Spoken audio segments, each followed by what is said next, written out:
ます。アーメン。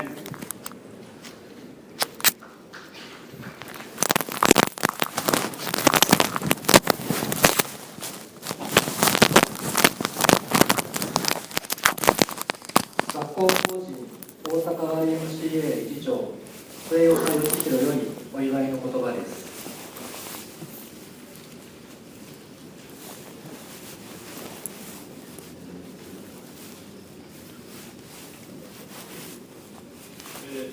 ご卒業の皆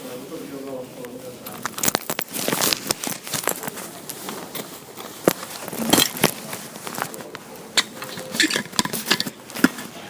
これまでいろんなご指導をしていただきました教職員の先生たちも合わせてございます。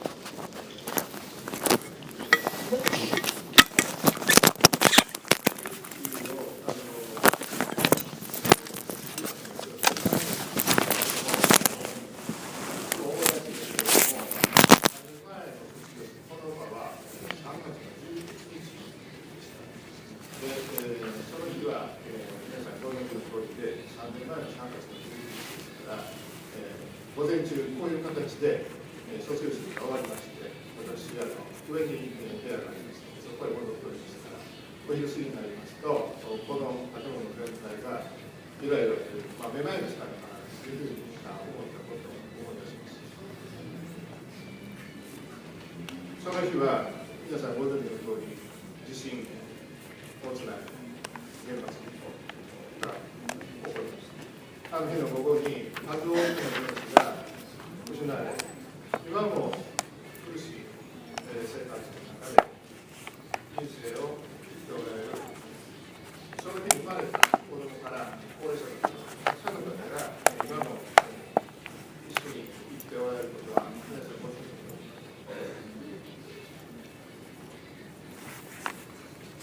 このことは私どもにたくさんのことを教えてくれたで、一つ、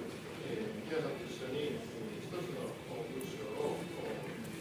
読みたいと思いますけど、多分学校で習われた司馬遼太郎が21世紀に生きる君たちという文章を出しておりますけれども、多分、お読みになったことがあると思います。これは、若者に送ったというよりも21世紀に我々1年の彼からのメッセージです。君たちはいつの時代もそうであったように自己を確立せねばならない。自分に厳しく、相手に優しくということ、そして素直に賢い人。21世紀においては特にそのことが重要である。21世紀においては科学技術が工事のように国を飲み込んでしまってはならない。川の流れを正しく流すように君たちのしっかりした理想の科学と技術を支配し、良い方向に持っていってほしいのだ。私は自己ということを指摘した。自己といっても自己中心に押し付けてはならない。人間は助け合っていくものだ。先ほども徳島先生からのメッセージがありましたけれども、私たち一人で生きていくことではありません。この学校に皆さんが入学されたときにはそれぞれの課題をお持ちで、この学校を自分の責任で選ばれたと思います。そして各々のペースで各々の自由と責任の中で保護者の方、先生方、友人、周りの多くの人の助けを得て今日の卒業の時を迎えることです。この経験はこれからの皆さんの人生にこそ役立つかけがえのない経験であったりとかです。自分の人生の方向性を常に考えていた。このことは多分この高校におられる方が日々考えておられることだと思いますけれども、かけがえのない存在としての周りの方々ともに毎日を誠実に生きていくことの大切さを私たちは学んだのではないかと思います。人生は決して平坦ではありません。これからの人生は平坦ではないと思います。さまざまな困難がやってくるかと思います。しかし大切にすること、思いやり、誠実さ、責任感、尊敬心、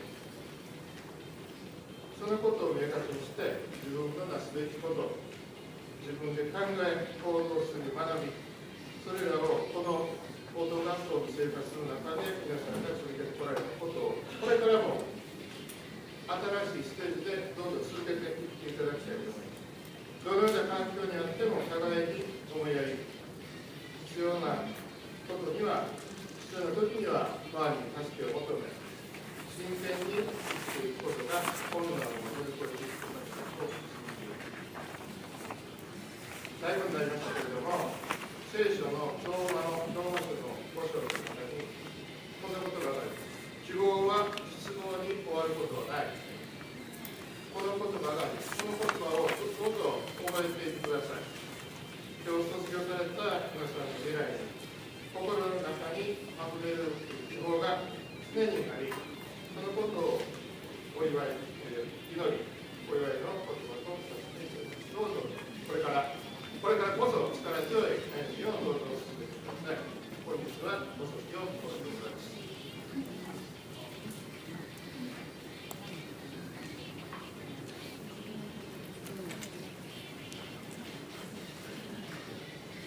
続きまして YMCA 学院高等学校長佐藤博之よりお祝いの言葉です。